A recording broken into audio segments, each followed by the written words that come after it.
Welcome to GVS Dialogue with Najma Minhas. From the river to the sea, remember those words? Netanyahu actually said those today. From the river to the sea. Those are the words we're not supposed to hear, never mind say, because they mean genocide. They mean extermination. Remember when Congresswoman Rashida Tlaib, when she said them, it didn't matter that she then tried to explain them as an aspirational call. Even then, as the only Palestinian-American member of Congress, she was censured by her fellow members last year for her use of the phrase, and the House voted to do so by 234 to 188.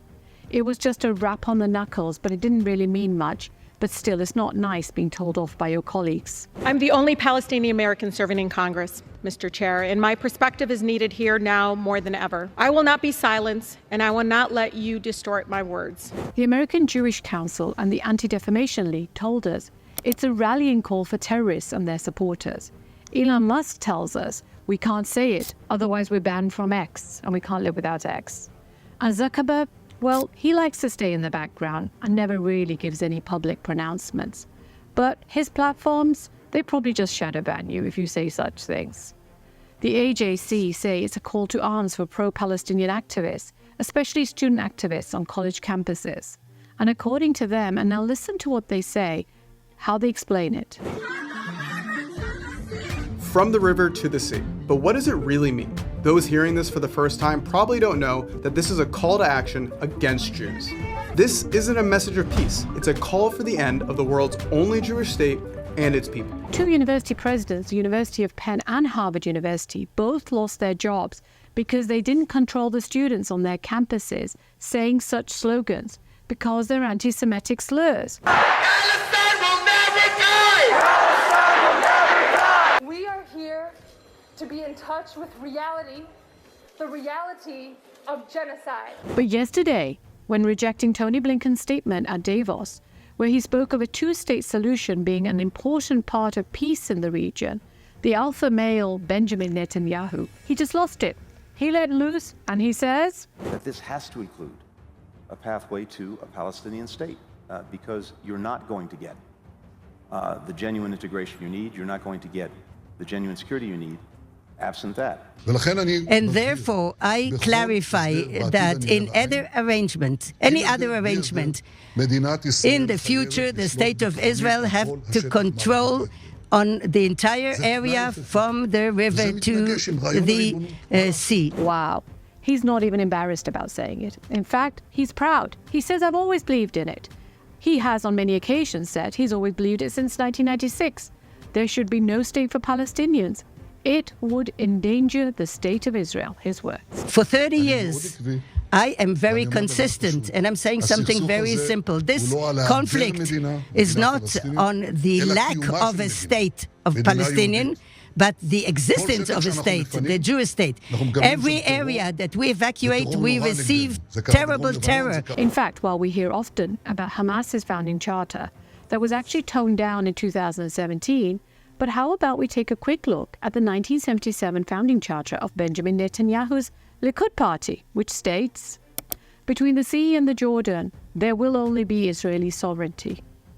This is a man who, since October the 7th atrocity, is behind killing over 24,000 Palestinians, injuring over 60,000, and displacing over 1.9 million people from Gaza. Since coming to power, Prime Minister Benjamin Netanyahu's coalition government, which is the most right-wing and religiously conservative in Israel's history, has approved permits for an additional 13,000 new housing units in the West Bank settlements. That is the highest number on record since 2012. They want to kick them out, and they would love for them to leave voluntarily. But if not, listen to what the National Security Advisor, Itamar Ben-Gvir, says. We must promote a solution to encourage the emigration of the residents of Gaza. This is a correct, just, moral, and humane solution. I call on the Prime Minister and the new Foreign Minister. This is an opportunity to plan an immigration project. It's a crazy world where one phrase can be permitted to be used by the Israeli Prime Minister, but not for others. Similarly, when the South Africans showed the nerve to take Israel to the ICJ for the breach of the UN Genocide Convention signed in 1948 and saying that they were committing genocide of Palestinians, how dare they the Israelis allege blood libel against South Africa. How can Israel be accused of such a crime when it was due to the Holocaust in the first place that the 1948 Convention on Genocide was set up? The State of Israel will appear before the International Court of Justice at The Hague to dispel South Africa's absurd blood libel. A profoundly distorted factual and legal picture. The entirety of its case hinges on a deliberately curated, decontextualized, and manipulative description of the reality of current hostilities. אני מבקש לומר מילה על ההטחה השקרית שדרום אפריקה, שישראל מבצעת רצח עם. לא דרום אפריקה, זה לא אנחנו. In fact, taking the next ludicrous step are the Germans and now the French, who've come out and said they will back Israel at the ICJ. One can criticize the Israeli military for using harsh measures in the Gaza Strip. However, that does not constitute genocide. Those who would commit genocide or desire to do so, if given the opportunity, are Hamas. The French foreign minister recently said France does not back a case against Israel at the United Nations top court, and accusing the country of committing genocide against Palestinians in Gaza because, according to him, accusing the Jewish state of genocide crosses a moral threshold. If that's the case, then why do so many Jewish people come out to protest on the streets and say, "Not in my name"? I'm a Jewish American, and I can't stand for what's happening right now in Gaza. There's over 2 million people trapped in concentration camps. Israel needs to set them free. Globally, we are not okay with the ethnic cleansing of the people of Palestine. And the United States is complicit in this genocide.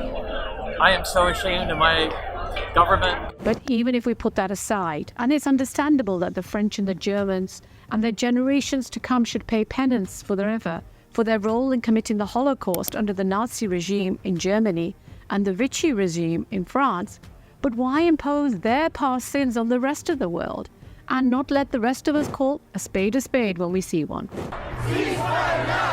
Ceasefire now! Ceasefire now!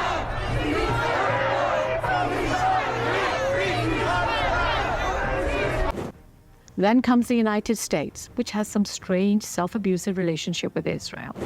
The Israeli Prime Minister Benjamin Netanyahu says he has told the United States he opposes the establishment of a Palestinian state once the conflict in Gaza comes to an end. I don't get it. They get kicked in the teeth again and again, and they come back asking for more again. And whilst Big Daddy has given them over $260 billion since World War II, more aid than any other nation, the Israelis say no whenever they feel like it. Are you worried? I know you say there's no daylight, but this is clearly a different stance between the United States and Israel. Are you worried that with this position, maybe some in Washington might have second thoughts about sending aid your way? We are sure that Congress will do what is right. And to go back in time is a list that's far too long. So let's just look at some of the recent times when they said no. So Biden and Netanyahu have a huge disagreement on the post-Hamas Gaza scenario. Israel can and will ignore U.S. appeals to minimize casualties in Gaza. On the deaths happening in Gaza, can't care less. On the settlers, can't care less. And the list can go on and on and on. So it's apparent. It's not even another rule for the rich world versus the rest. It's another rule for Israel versus the rest of the world. Welcome to step one of the dissolution of the rules-based world order.